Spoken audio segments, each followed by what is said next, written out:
الحمد لله وكفى وسلام على عباده الذين اصطفى أما بعد فأعوذ بالله من الشيطان الرجيم بسم الله الرحمن الرحيم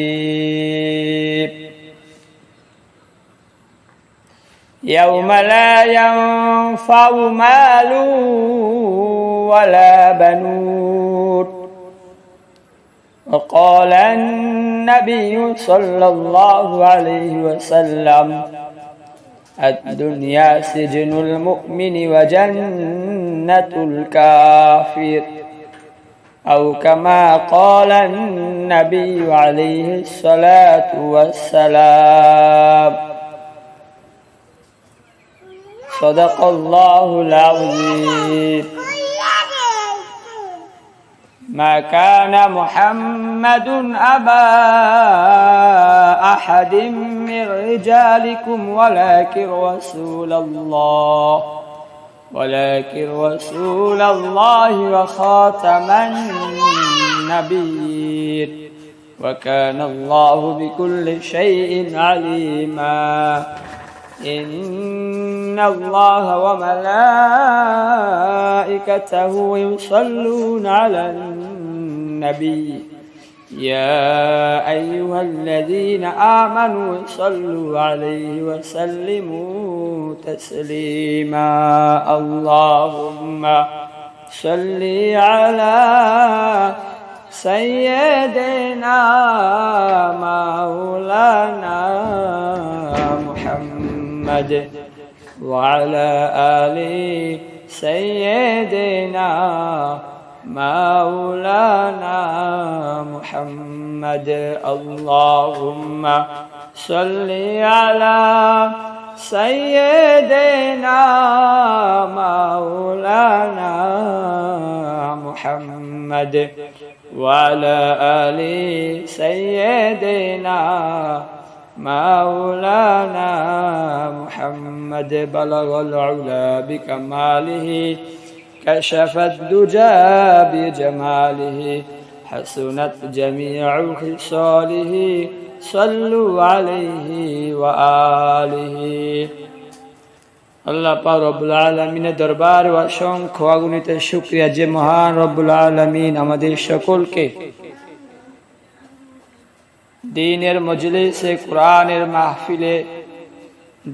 মাহফিলে গুনাহ মাফের মাহফিলে জান্নাতের বাগানে আমাদের সকলকে একত্রিত হওয়ার রব্বুল আলামিন তৌফিক দান করেছেন। এজন্য আমরা সকলেই সেই আল্লাহ জাল্লা শানুহু সেই রব্বুল আলামিনকে সন্তুষ্ট করার জন্য অন্তরের অন্তঃস্থল থেকে শুকরিয়া আদায় করে বলছি আলহামদুলিল্লাহ।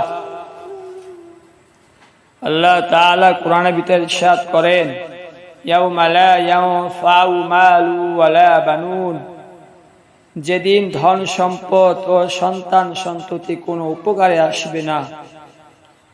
আল্লাহ নবী সাল্লাল্লাহু আলাইহি ওয়াসাল্লাম হাদিসের ভিতরে ইরশাদ করেন আদ-দুনিয়া সিজনুল মুমিনি ওয়া জান্নাতুল কাফির, দুনিয়া হলো মুমিনের জন্য জেলখানা স্বরূপ আর কাফির বেদিন বেঈমানের জন্য হলো দুনিয়াটা হলো বালাখানা বেহেশত জান্নাত স্বরূপ।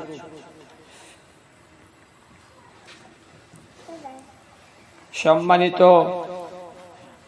মুসলিম ভাইয়েরা, আল্লাহ তাআলা কোরআনের এই আয়াতে আমাদের স্মরণ করিয়ে দিয়েছেন এমন এক ভয়াবহ দিনের কথা, কিয়ামতের দিনের কথা, যেদিন কোনো সম্পদ, কোনো সন্তান, কোনো আত্মীয় স্বজন কারো কাজে আসবে না। আমরা দুনিয়াতে যা কিছু নিয়ে গর্ব করি ভাই, জমি জমা, টাকা পয়সা, অর্থ সম্পদ, সন্তান সন্ততি, সামাজিক মর্যাদা, পদমর্যাদা নিয়ে আমরা বড়াই করি, সবই সেই দিন ব্যর্থ হয়ে যাবে, কোনো কাজে আসবে না। সম্মানিত ভাইয়েরা, সেদিন শুধুমাত্র সেই ব্যক্তি সফল হবে যার হৃদয়ের ভিতরে আল্লাহর ভয় থাকবে এবং যার আত্মা পরিশুদ্ধ থাকবে, সেই ব্যক্তি সফল হবে ইনশাআল্লাহ। তাই এখনই সময় ফিরে আসার, আল্লাহর দিকে মনকে রুজু করার, দিলকে ঘুরানো, নামাজ কায়েম করার সময় এখনই, হারাম থেকে বেঁচে থাকার সময়, হালাল পথে চলার সময় এখনই ভাই। পবিত্র কোরআনের ছায়া আমাদের সকলে জীবনকে সুসজ্জিত করতে হবে ইনশাআল্লাহ। কোরআনের পথে থাকতে হবে, কোরআনের পথে চলতে হবে, কোরআনের ছায়া জীবন আমাদের গঠন করতে হবে ইনশাআল্লাহ। প্রিয় ভাই ও বোনেরা, জীবনের প্রতিটি মুহূর্ত আল্লাহর স্মরণে কাটানোই আমাদের জন্য নিরাপদ, কারণ কিয়ামতে সেই দিনে আমাদের রক্ষা করবে আমল আর আল্লাহর রহমত। সেই দিন ভাই, দুনিয়াতে আপনি কি করেছেন না করেছেন সেই দিন সব কিছু আপনার সামনে দেখানো হবে, আপনার সামনে তুলে ধরা হবে। আল্লাহ নবী সাল্লাল্লাহু আলাইহি ওয়াসাল্লাম বলেন, আহাব্বুল আমালি ইলাল্লাহি আদওয়ামুহা ওয়া ইন কাল্লা।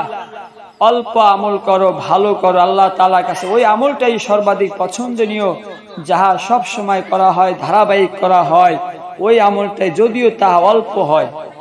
আসুন আমরা আল্লাহকে স্মরণ করি, নামাজ ঠিকমতো পড়ি, কোরআনের আলোকে জীবন গড়ি এবং অন্তরকে পরিশুদ্ধ করি, যাতে কিয়ামতের দিনে আমরা ব্যর্থ না হই। আর আমরা বলি, এই কথা যেন না বলি যে আল্লাহ আমাকে আবার ফিরে পাঠাও, আমাকে আবার পাঠাও, রব্বির জিউন। আমাদের এই আক্ষেপ যেন আমাদের করতে না হয়।